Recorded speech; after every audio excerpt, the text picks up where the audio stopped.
As we push the conversation around mental health forward and acknowledge that there is a mental health crisis, wait lists are long and resources can be scarce.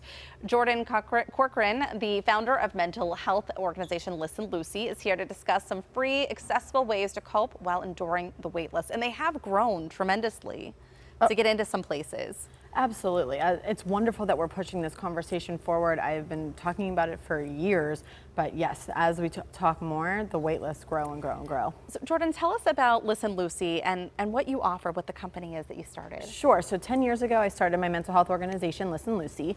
I travel around the country and share my lived experience of living with generalized anxiety disorder and panic disorder, and I host assemblies for elementary age school kids up to adults in the workplace to help normalize this conversation. And what have you found from going to schools? Because I know that there's a big discussion too around kids and mental health, and we're seeing those anxiety levels rise with kids too. Oh man, how long do you have? No. I have seen so many trends, so many different things happening, but I will say right now, the fallout from the pandemic is wild, and what these kids have experienced and gone through, and as they're trying to navigate it, and as the adults that are trying to help them navigate it are also navigating it, it's creating, something that we need to address. Right. I mean, I think that as we discuss mental health and make it a priority and normalize the discussions around it, we are seeing more people saying, okay, yeah, maybe therapy is an option for me, but they can't necessarily get in right away. So what is your number one tip or way that you cope or tell people to cope with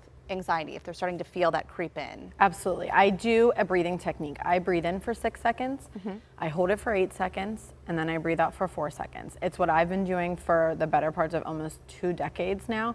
My therapist, which is from Pittsburgh. Oh, we just had them on. She also recommends breathing out longer than you breathe in. Okay. There's also this amazing website that promotes a breathing technique called exhaler.com, and it's just a circle that expands and retracts. That's what we're seeing here. Yes.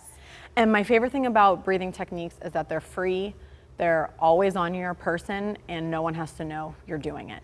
Isn't it so funny? Like, just watching that makes me want to, I felt myself taking a noticeable exhale. Yes. Just seeing it can remind you just to come back to center a little bit. Yes, it just grounds you a little bit. There's a lot of people discussing too meditation and this mindfulness. Is this something that you practice? Do you think it can be helpful? It is absolutely helpful. It is something I am working on. It is something I struggle with so much, but I have found 2 really great apps that offer either free trials or free version of their services, and that's Headspace and Calm. The app, not the therapy services, but they help too. But they offer free guided meditations that are 2 to 3 minutes. You can pick if you're anxious, you can pick if you're tired, and they help customize things for you. So these are all things that we typically have access to on our phones. Headspace, I've listened to a few of those, and they are even I don't know who the narrator, the voice is, but even his voice is very calming when you listen to it. Yes, brings you back to life. So, we were just talking about the wait list, and I think a lot of parents are struggling because they want to get either themselves or their children help immediately. So are there ways to connect with therapists? Are you finding any way? Is there an app or something that we can use to connect with professionals? Yes, so an incredible organization that I work with is Upstreet, which is in Squirrel Hill, and that actually for kids in Pittsburgh, ages 12 to 22, they offer free mental health resources. So you can go onto Upstreet's website right now and connect with a mental health professional, which is incredible and fantastic. Their physical space is getting ready to open soon, but their services are already up and running. Also out of the East End is Resolve. That is a 24-hour crisis hotline that you can call at any time, and they will come pick you up if necessary.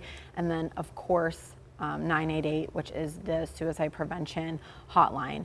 In the mental health world, what I have learned is the motto, prevention over tragedy. So if you or a loved one is struggling, never be afraid to call and ask for help. And 988 is the number that just recently changed, right? To make it a little bit more easier and more concise for people to get to. I think it's been less than a year since they came out with that.